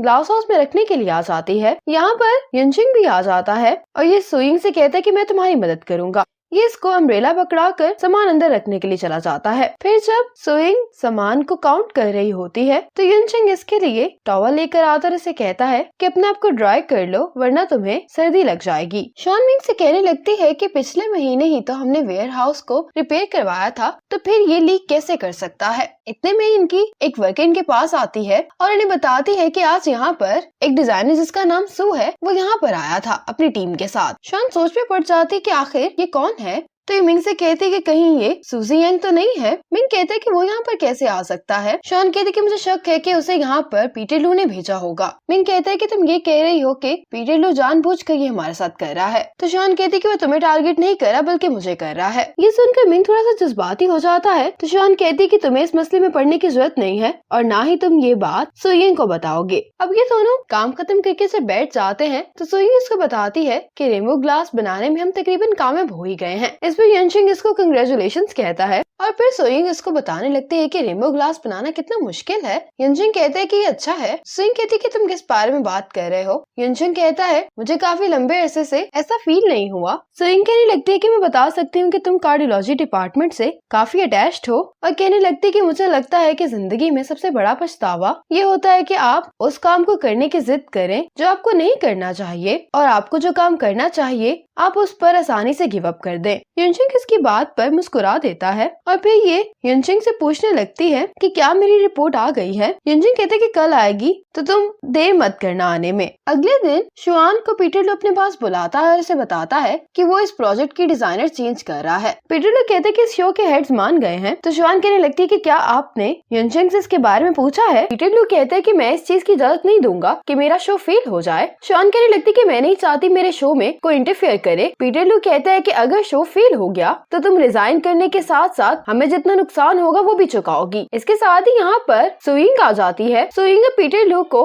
अपना बनाया हुआ रेनबो ग्लास दिखाने लगती है, जो नेचुरल लाइट और आर्टिफिशियल लाइट दोनों में ही रेनबो के कलर्स दिखा रहा होता है। सुइंग कहते हैं कि तुम्हारा सैंपल तो बहुत सुंदर था, लेकिन हाउस के लिए ग्लास बनाने में बहुत टाइम लग जाएगा। क्या तुम टाइम पर प्रोजेक्ट खत्म कर पाओगी? सुइंग कहती है कि कल हमारे वेयर हाउस में पानी आ गया था, लेकिन हमने फौरन ही अपना सारा सामान दूसरी जगह पर शिफ्ट कर लिया, इसीलिए प्रोग्रेस में कोई भी देरी नहीं होगी। पीटर लू ये सुनकर कहने लगता है, शॉन वेयर हाउस लीक कैसे कर सकता है? तो शॉन कहती है कि ये बात मेरे से ज्यादा आप जानते हैं। और फिर ये सुजियंग से पूछती है कि तुम हमारे वेयर हाउस क्यों गए थे? सुजियंग कहते हैं कि मैं शो को ज्वाइन करने के बाद वेयर हाउस की सिलेक्शन के लिए गया था। सुजियंग कहती है कि अब चूंकि मसला खत्म हो चुका है तो हमें सुजियंग तुम्हारी मदद की जरूरत नहीं है। ये बात सुनकर सुजियंग गुस्सा हो जाता है, यहाँ से चला जाता है। शॉन अब पीटर लू से पूछती है कि क्या आपको अब तो और कोई मसला नहीं है ना? तो पीटर लू कहते हैं कि नहीं, और इसे सुजियंग का बनाया हुआ रेनबो ग्लास काफी पसंद आया होता है। आज सुजियंग अपनी रिपोर्ट लेने के लिए हॉस्पिटल आई होती है, लेकिन रिपोर्ट लेने से पहले इसको डर लग रहा होता है। यंचंग से कहती है कि मैं रेस्टरूम जा रही हूँ। तो यंचंग कहता है कि तुम पहले ही 3 दफा जा चुकी हो। तो फिर ये फाइनली अपनी रिपोर्ट प्रिंट कर ही लेती है, लेकिन ये अपनी रिपोर्ट देखने से इतना डर रही होती है कि इसने आंखें बंद की होती हैं। और यंचंग इसकी रिपोर्ट उठाता है। यंचंग इसको कहता है कि मैंने तुम्हें कहा भी था कि इसमें इतनी परेशानी वाली कोई बात नहीं है, लेकिन सुइंग अपनी रिपोर्ट को देखते हुए कह रही होती है कि मैं पहले बहुत ही नर्वस हो गई थी। और दूसरी तरफ ग्लास हाउस की रेनोवेशन का काम अब शुरू हो जाता है। सुइंग अपने काम में बिजी होती है और यंचंग फ्री टाइम में उस पजल को सॉल्व करने की कोशिश कर रहा होता है जो इसे सुइंग ने दी होती है। और आज शूटिंग का लास्ट डे होता है। शुआन सुइंग से पूछती है कि तुम अपने काम को क्या रेटिंग दोगी? तो सुइंग कहता है कि ये इस पर डिपेंड करता है कि यंचंग को ये कितना पसंद आता है। और इसके साथ ही यहाँ पर यंचंग आ जाता है। ग्लास हाउस देखकर यंचंग बहुत खुश होता है और ये सुइंग से कहता है कि तुम्हारा शुक्रिया कि तुमने मीसू का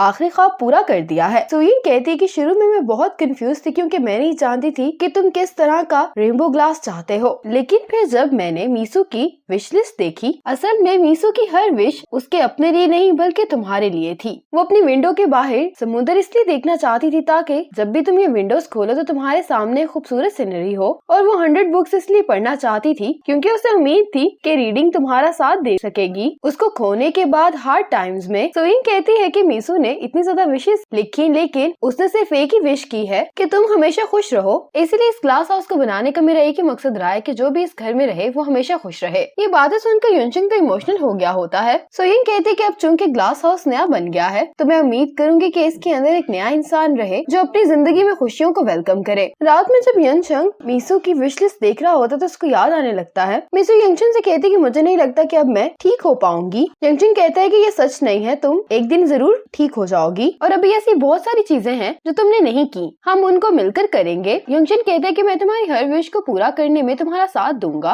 और इसके साथ ही यहाँ पर मीसू सो जाती है। अब मीसू की लास्ट विश भी पूरी हो गई होती है तो यंचंग की डायरी बंद कर देता है और फिर यंचंग मीसू और अपनी तस्वीरें यहाँ से उतारने लगता है। फिर जब ये अपनी और मीसू की तस्वीरों को बॉक्स में रख रहा होता है तो इनको देखकर यंचंग को अपनी लास्ट बर्थडे याद आने लगती है जो इसने मीसू के साथ सेलिब्रेट की होती है। और फिर यंचंग अपनी और मीसू की सारी मेमोरीज को इस बॉक्स में बंद कर देता है। अगले दिन यंचंग को सुइंग की कई सारी बातें याद आ रही होती हैं और अब यंचंग दोबारा से कार्डिक डिपार्टमेंट में अपना ट्रांसफर करवा लेता है। यंचंग अपने डायरेक्टर के रूम में जाता है और कहता है कि मैं वापस आ गया हूँ। डायरेक्टर इसको वापस आने के लिए वेलकम कहते हैं। इसके बाद सुइंग और यंचंग अब अपना लास्ट इंटरव्यू रिकॉर्ड करवा रहे होते हैं। शॉन यंचंग से पूछते कि क्या तुम्हारी विश पूरी हो गई? यंचंग कहते कि हाँ, लेकिन ये ऐसा नहीं है जैसा मैंने सोचा था। शॉन कहती कि फर्क क्या है? यंचंग कहते कि इस घर को ऐसे देखने के साथ मैंने एक स्पेशल दोस्त भी बना ली है। ये सुनकर सुइंग को अच्छा लगता है और सुइंग कहती कि मैंने भी एक स्पेशल दोस्त बना लिया है। सुइंग रेनबो ग्लास को देख रही होती है। यंचंग इसके पास आता है, कहने लगता है कि तुम ठीक थी, मीसू की सबसे बड़ी ख्वाहिश यही थी कि मैं खुश रहूं। सुइंग कहती कि मुझे तुमसे दोबारा मिलकर बहुत खुशी हुई है। यंचंग कहता है कि मेरा फ्रेंड बनने के लिए तुम्हारा शुक्रिया। सुइंग यंचंग से कहती है कि अब हमारी मुलाकात सेलिब्रेशन पर होगी। यंचंग कहता है कि मैं आना तो चाहता हूँ, लेकिन कार्डियोलॉजी डिपार्टमेंट के मेरे कोलीग्स ने मेरे लिए एक पार्टी रखी है, इसीलिए मैं नहीं आ पाऊंगा। इतने में शुआन इन दोनों को पिक्चर के लिए बुलाने आती है और फिर ये लोग रेनोवेशन की कंप्लीट हो जाने पर पिक्चर खिंचवाते हैं। आज शुआन और सुइंग प्रोजेक्ट कंप्लीट हो जाने के बाद घर पर रिलैक्स कर रही होती हैं। शुआन इससे पूछती है कि तुम डिजाइनर्स किस तरह के क्लाइंट्स के साथ डील करना पसंद करते हो? सुइंग कहती है कि सबसे पहले तो उनका कैरेक्टर अच्छा होना चाहिए, वो जो चाहते हैं वो क्लियर होना चाहिए। शुआन कहने लगती है कि क्या वो आपकी बीमारी का इलाज भी कर सकते हैं? तो सुइंग कहती कि हाँ। इस पे सुइंग हंसने लगती है तो शुआन कहती है कि तुम क्लाइंट के बारे में बात कर रही हो या यंचंग के बारे में? सुइंग कहने लगती है कि यंचंग इस तरह का क्लाइंट है कि हम डिजाइन डिजाइनर्स उसको पसंद करते हैं। शॉन कहती कि अब तुम्हें होश में आ जाना चाहिए क्योंकि शो की रिकॉर्डिंग खत्म हो गई है, इसलिए तुम यंगशन से ज्यादा नहीं मिल पाओगी। सोइंग कहती है कि कोई बात नहीं, मैं उससे मिलने के लिए मौके क्रिएट कर सकती हूँ। और फिर सोइंग इससे पूछती है कि क्या तुमने सेलिब्रेशन के लिए जगह बुक कर ली है? तो शॉन कहती कि नहीं। सोइंग कहती है कि सेलिब्रेशन के लिए मैं तुम्हें एक जगह रेकमेंड करती हूँ। शॉन इससे पूछती है कि वो जगह कहाँ पर है, तो सोइंग यंगशन को मैसेज करके पूछती है कि तुम्हारी पार्टी कहाँ हो रही है, और जब रिप्लाई आ जाता है तो सोइंग ये शॉन को दिखाती है और शॉन की जगह बुक करने के लिए मान जाती है। यंगशन अपने डायरेक्टर के पास आता है, कहने लगता है कि क्या हम पार्टी की डेट नहीं चेंज कर सकते? डायरेक्टर कहते कि मैं भी बहुत बिजी हूँ, तो मुझे नहीं लगता कि हम ऐसा कर सकते हैं। और फिर यंगशन अपने कोलीग्स के साथ रेस्टोरेंट पर आ क्या होता है, डायरेक्टर इसको कहने लगती कि मैं तो बहुत ही खुश हूँ कि तुम वापस आ गए हो। और फिर जब यंगशन अपने कोलीग्स के साथ सेलिब्रेशन कर रहा होता है तो यहाँ पर सोइंग और बाकी सब लोग भी आ जाते हैं। यंगशन सोइंग को यहाँ पर देखकर बहुत ज्यादा खुश होता है। यंगशन सोइंग को ही देखे जा रहा होता है तो बाकी सब भी समझ जाते हैं कि यंगशन सोइंग को पसंद करता है। और फिर इसके सारे कोलीग्स ही चैट में सोइंग और यंगशन के रिलेशनशिप के बारे में बात करने लगते हैं। जेंगी कहते हैं कि हम सब तो यहाँ पर गॉसिप्स कर रहे हैं, तो तुम सोइंग के पास जा सकते हो। और अब यंगशन के बाकी कोलीग्स भी इसको सोइंग के पास जाने के लिए कह रहे होते हैं। जब ये सोइंग के टेबल पर जा रहा होता है तो इससे पीटर लू देखकर कहने लगता है कि तुम तो पार्टी में नहीं आ रहे थे। यंगशन कहते हैं कि इत्तेफाक से मैं भी अपने कोलीग्स के साथ कहीं पर पार्टी पर आया हुआ था। और फिर पीटर लू इसको अपने साथ बिठाने लगता है, जबकि सोइंग ने इसके लिए अपने साथ जगह रखी होती है। और फिर ये सब लोग सेलिब्रेट करने लगते हैं। यहाँ पर जो यंगशन खाना देखता है तो ये ब्रदर हे से कुछ एक्स्ट्रा लाने के लिए कह देता है, और ये एक स्पेशल तरह का पोरिज होता है जिसे देखकर शॉन कहने लगता है कि तुम सबको ट्रीट मैं दे रहा हूँ, लेकिन ये मैंने ऑर्डर नहीं किया है। और इन सबसे पूछने लगता है कि ये किसने ऑर्डर किया है, तो यंगशन कहता है कि मैंने ऑर्डर किया है। ये देखकर शॉन कहने लगता है कि डॉक्टर्स तो डॉक्टर होते हैं, इनको अपनी हेल्थ का बहुत ख्याल होता है। शॉन सोइंग से कहती है कि तुम इससे कोई बात करने की कोशिश क्यों नहीं करती, तो सोइंग कहती है कि देखो हम कितनी दूर बैठे हुए हैं। और ये शॉन से कहती है कि तुम ही मेरी मदद करो।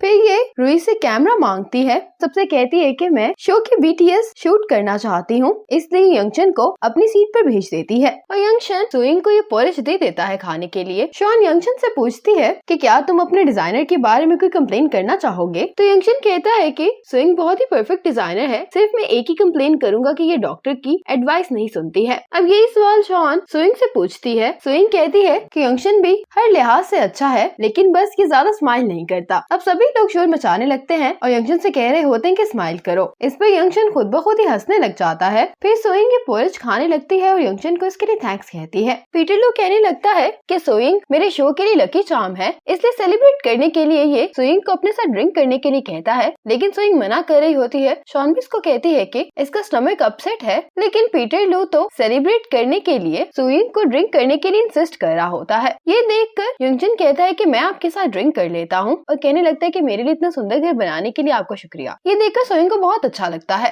अब शॉन से इसका पीछा छुड़वाने के लिए यंगशन सोइंग से कहता है कि मेरा एक दोस्त है जिससे मैं आपको मिलवाना चाहता हूँ, और फिर ये सोइंग को लेकर यहाँ से चला जाता है। और फिर यंगशन अपने कोलीग्स के साथ सोइंग को इंट्रोड्यूस करवाता है, और फिर ये लोग यहाँ पर एक गेम खेलने लगते हैं जिसके पास भी ये फ्रूट रुकेगा उसको एक डेयर करना होता है। यंगशन का डेयर ये आता है कि इसे अपने साथ बैठे किसी एक शख्स को किस करनी होती है। यंगशन के साथ सोइंग और जांगी बैठे होते हैं। यंगशन तो बहुत ही कंफ्यूज दिखाई दे रहा होता है, तो सोइंग खुद यंगशन को किस कर लेती है। सोइंग को यंगशन वॉक कर रहे होते हैं। सोइंग यंगशन से कहती है कि हम सिर्फ गेम खेल रहे थे, इसलिए तुम माइंड नहीं करना। यंगशन कहते हैं कि आज काफी मजा आया गेम्स खेलकर। सोइंग कहती है कि तुम्हारे कोवर्कर्स बहुत ही क्यूट हैं और तुम भी क्यूट हो। ये सुनकर यंगशन हंसने लगता है और कहता है कि मैंने नहीं सोचा था कि तुम लोग भी यहाँ पर आ जाओगे। सोइंग कहती है कि हाँ, कैसा कोइंसिडेंस है। यंगशन कहने लगता है कि कैसे वक्त गुजर जाता है, हमने घर की रिनोवेशन भी खत्म कर ली। सोइंग कहती है कि अगर फ्यूचर में ग्लास हाउस के साथ कोई भी मसला हो तो तुम डायरेक्टली मेरे पास आना, तुम्हें शो की टीम के पास जाने की जरूरत नहीं है। यंगशन कहते कि ठीक है।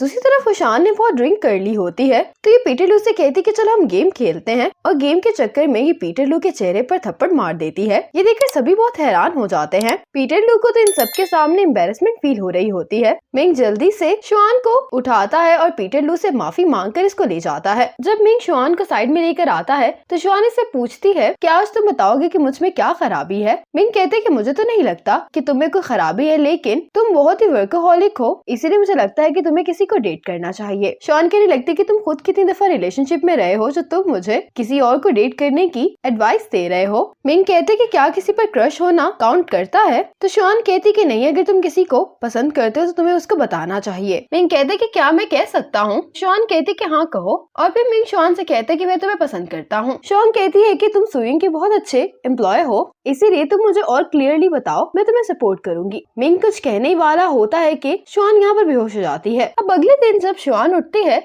तो साथ में मिंग भी सो रहा होता है। ये इसको बेड से नीचे गिराकर कहती है कि तुम मेरे घर पर क्या कर रहे हो। और फिर इसको बताने लगता है कि कल रात तुमने बहुत ज्यादा ड्रिंक कर ली थी, इसलिए मैं तुम्हें घर पर छोड़ने के लिए आया था। तुमने कल रात अपने कपड़े गीले कर लिए थे और तुम उन्हें चेंज करते ही सो गई थी। मिंग जब शुआन के हाथ साफ कर रहा होता है तो शुआन इसको पकड़ लेती है, जिसकी वजह से मिंग को यहाँ पर रुकना पड़ जाता है। शुआन मिंग से कहती कि कल रात तुमने मुझसे कुछ कहा था। मिंग तो खुश हो जाता है, कहता है कि क्या तुम्हें अभी तक वो याद है? शुआन कहती कि कल रात तुमने मुझे बहुत सारी बातें बताई थी और वो इम्पोर्टेंट बातें लग रही थी, लेकिन वो क्या थी? मिंग कहते कि कोई बात नहीं, अगर तुम्हें याद नहीं है वो इतनी भी इम्पोर्टेंट नहीं थी। मिंग शुआन को हनी वाटर देता कहता है कि मुझे कुछ काम करना है तो मैं अब जा रहा हूँ। आज सुइंग जिम में होती है तो ये जांगी की वीचैट पर पोस्ट देखती है जिसमें लिखा होता है कि मैं हर सुबह जब उठता हूँ तो मेरी बैक में दर्द हो रही होती है। उसको मैसेज करके कहती है कि तुम्हारे मैट्रेस की वजह से तुम्हारी बैक में दर्द होती है। मैं बहुत से मैट्रेस ब्रांड्स को जानती हूँ तो मैं इसमें तुम्हारी मदद कर सकती हूँ। जांगी कहते हैं कि ये तो अच्छा लग रहा है सुनने में। सुइंग कहती है कि तुम किस वक्त फ्री होते हो? जांगी कहता है कि मैं 2 दिन ड्यूटी पर हूँ, उससे अगले दिन तुम्हारे साथ जा सकता हूँ।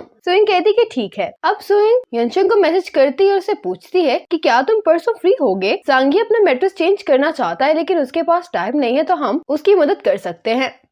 यंचंग कहते कि मैं कल चल सकता हूँ तुम्हारे साथ। मिंग स्टूडियो आने के बाद इसी सोच में गुम होता है कि क्या वाकई में ही शुआन को ये बात भूल गई है, और अगर ऐसा हुआ कि उसको बाद में याद आ गई तो फिर तो सिचुएशन बहुत ऑकवर्ड हो जाएगी। और अब यंचंग और सुइंग मैट्रेस लेने के लिए आ गए होते हैं। यहाँ पर जो वर्कर होती है वो इन दोनों को मैट्रेस को चेक करने के लिए कहती है। ये दोनों फिर लेट कर मैट्रेस को चेक कर रहे होते हैं और ऐसा करते हुए दोनों एक दूसरे के बहुत क्लोज आ जाते हैं, जिसके कारण अब ये दोनों यहाँ पर ऑकवर्ड फील कर रहे होते हैं। सुइंग कहती है कि मैं जांगी को मैट्रेस की पिक्चर सेंड कर देती हूँ। फिर जब अगले दिन ये दोनों कैफेटेरिया में बैठे होते हैं तो इन दोनों के रूम के मैट्रेस यहीं पर आ जाते हैं। जांगी कहता है कि मैंने तो एक ही मैट्रेस ऑर्डर किया था। तो ये डिलीवरी मैन कहते हैं कि सुइंग ने दूसरा मैट्रेस यंचंग के लिए ऑर्डर किया है। ये सुनकर यंचंग थोड़ा सा हैरान हो जाता है। फिर यंचंग मैट्रेस और पिलोस की पिक्चर बनाकर सुइंग को सेंड कर देता है और इसे थैंक्स कहता है। सुइंग जब इसके थैंक यू की मैसेज पढ़ रही होती तो ये बहुत ज्यादा मुस्कुरा रही होती है। शुआन इसके पास बैठी होती लेकिन ये बहुत ही अपसेट दिखाई दे रही होती है। तो सुइंग कहती कि तुम्हें क्या हुआ है?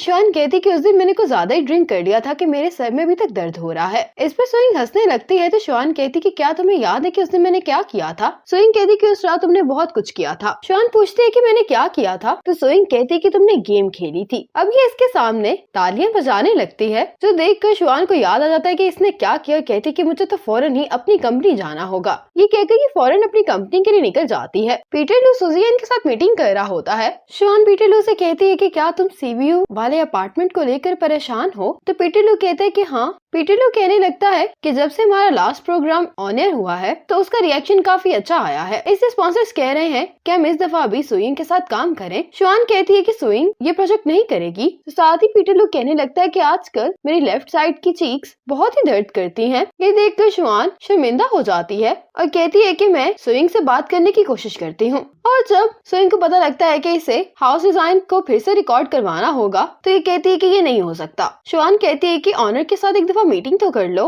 अगर ऑनर को तुम पसंद नहीं आई तो पीटर लू भी कुछ नहीं कर सकता है। बाहर से बैठकर मिंग इनकी ये बातें सुन रहा होता है। अभी भी एक ही बात सोच रहा होता है कि क्या इसको मेरा कन्फेशन याद होगा। शुआन बहुत ज्यादा रिक्वेस्ट कर रही होती है तो सुइंग कहती है कि मैं सिर्फ मीटिंग के लिए मान रही हूँ। शुआन कहती कि मैं भी सिर्फ मीटिंग ही करवाना चाहती क्योंकि मैं नहीं चाहती कि तुम ये प्रोजेक्ट लो। और वह हिम्मत करके मिंग शुआन के पास आता है और उसे कहता है कि मुझे तुमसे बात करनी है। शुआन कहती कि कहो। मिंग कहने वाला होता है कि ये शुआन को पसंद करता है और वह बात बदल कर कहने लगता है कि तुम दोनों कब से बातें कर रही हो, तुम लोगों को जरूर भूख लगी होगी। और ये भी शुआन को अपना खाया हुआ एप्पल देने लगता है। ये देखकर शुआन और सुइंग दोनों ही कंफ्यूज दिखाई दे रही होती हैं। अगले दिन मीटिंग के लिए सुजी यांग और सुइंग आ गए होते हैं लेकिन अभी तक यहाँ पर ऑनर नहीं आया होता घर का। पीटर लू शुआन को ये कह रहा होता है कि अभी तक घर का ऑनर क्यों नहीं आया है, हम सब कब से इसका इंतजार कर रहे हैं। तो साथ यहाँ पर वो आदमी आ जाता है। इसका नाम मिस्टर वांग होता है और अब शुआन मिस्टर वांग को सुइंग और सुजी यांग से इंट्रोड्यूस करवाती है। पीटर लू मिस्टर वांग से कहता है कि अभी तुम्हें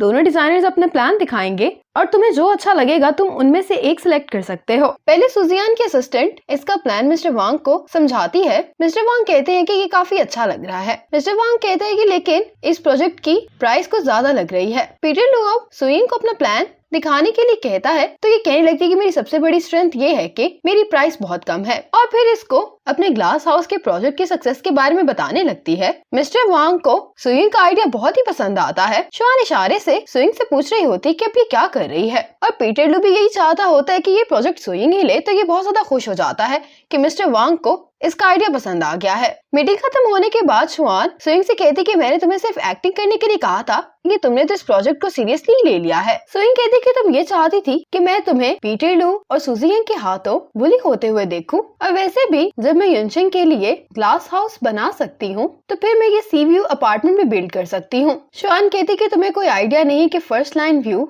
कैसा होता है। सुइंग कहती कि तुम क्या कहना चाह रही हो, और फिर शुआन सुइंग को एक जगह पर ले आती है। शुआन सुइंग को ये व्यू दिखाते हुए कहने लगती है कि ऑनर ये चाहता है कि उसके अपार्टमेंट को इस तरह से बिल्ड किया जाए कि उसे सी व्यू वर्टिकली नहीं बल्कि हॉरिजॉन्टली दिखाई दे। ये सुनकर तो सुइंग भी हैरान हो जाती है। शुआन कहती कि मैंने इसीलिए तुम्हें एक्टिंग करने के लिए कहा था। सुइंग कहती कि अब मैं क्या करूंगी। शुआन कहती कि तुम्हारे पास सिर्फ दो ही ऑप्शंस है, जब प्रपोजल के लिए मीटिंग हो तो तुम सुजियान के सामने हार जाना, या तुम अपने प्रपोजल से सुजियान को हरा कर इस शो में रह सकती हो, लेकिन अगर तुम ये प्रोजेक्ट कंप्लीट ना कर पाई तो तुम्हारा बहुत मजाक उड़ाया जाएगा। ये सुनकर सुइंग स्ट्रेस में आ जाती है। आज जब पीटर लू शो की एडिटिंग देख रहा होता है तो इसको वो सीन नजर आता है जहाँ पर सुइंग ने युनशिंग को किस की होती है, तो ये अपनी एडिटर से कहता है कि इस सीन को तुम वीडियो के इंट्रो में यूज करोगी। एडिटर कहने लगती है कि क्या वाकई में ये करना चाहते हैं, तो पीटर लू कहता है कि तुम्हें नहीं पता, मैंने अभी रेटिंग्स को ऊपर जाते हुए देखा है। सुइंग अपने फोन पर किसी चीज को देखकर परेशान हो रही होती है, तो शुआन कहती है कि तुम फिक्र नहीं करो, मैंने अपनी टीम से कहा है कि वो तुम्हारी किस वाली वीडियो को वायरल नहीं करेंगे। ये सुनकर सुइंग हैरान होती है और कहने लगती है कि वीडियो कहाँ पर है। शुआन कहती है कि ये तो ग्रुप चैट में है। सुइंग जल्दी से ये देखने लगती है तो शुआन कहती है किसी ने इस वीडियो को रिकॉर्ड करके ग्रुप में भेज दिया, लेकिन मुझे ये नहीं पता कि ये काम किसने किया है। और ये वीडियो देखने के बाद सुइंग इस बात को लेकर परेशान हुई होती है कि इसके फेस का एंगल ठीक नहीं आया होता,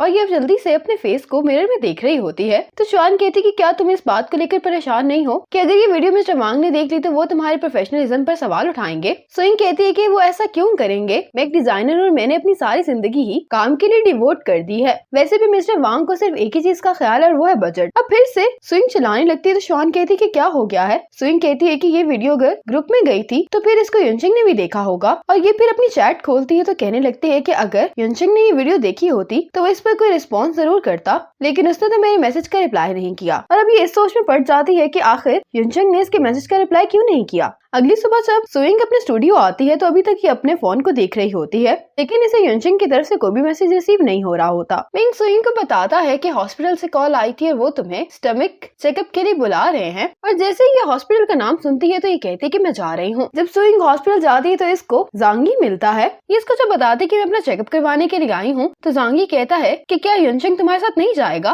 तो सुइंग कहती है कि वो बिजी है इसलिए मैं उसको डिस्टर्ब नहीं करना चाहती। सुइंग कहती है कि ये डॉक्यूमेंट मैं युनशिंग को देना चाहती हूँ, क्या तुम मेरी जगह उसको ये दे दोगे। सुइंग ये डॉक्यूमेंट्स देकर इसको अपना चेकअप करवाने के लिए चली जाती है। जांगी युनशिंग को जाकर ये डॉक्यूमेंट्स देता है। युनशिंग कहते हैं कि सुइंग यहाँ पर है, तो जांगी कहते हैं कि हाँ वो अपना चेकअप करवाने के लिए आई है। अब युनशिंग ये डॉक्यूमेंट्स खोलकर देखता है तो इसके अंदर एक बहुत ही क्यूट सा कार्टून होता है, जिसको देखकर युनशिंग मुस्कुराने लगता है। डायरेक्टर और जांगी भी देखना चाह रहे होते हैं, लेकिन युनशिंग ये छुपा लेता है इनसे। सुइंग दरवाजे पर युनशिंग का वेट कर रही होती है। डॉक्टर कहता है कि बाप का चेकअप खत्म हो गया, आप जा सकती हैं, लेकिन सुइंग कहती है कि आप कंटिन्यू करें, मैं आपको डिस्टर्ब नहीं करूंगी। जैसे ही दरवाजे से युनशिंग का वेट कर रही होती है, जैसे ही ये युनशिंग को देखती है तो अंदर चली जाती है और अब ऐसे प्रिटेंड कर रही होती है जैसे ये अभी डॉक्टर के रूम से बाहर आई है, और इससे पूछने लगती है कि तुम यहाँ पर क्या कर रहे हो। ये पार्ट यहीं पर खत्म हो जाता है। आगे ड्रामे में क्या होने वाला है ये जानने के लिए देखिए नेक्स्ट पार्ट। तब तक के लिए स्टे कनेक्टेड।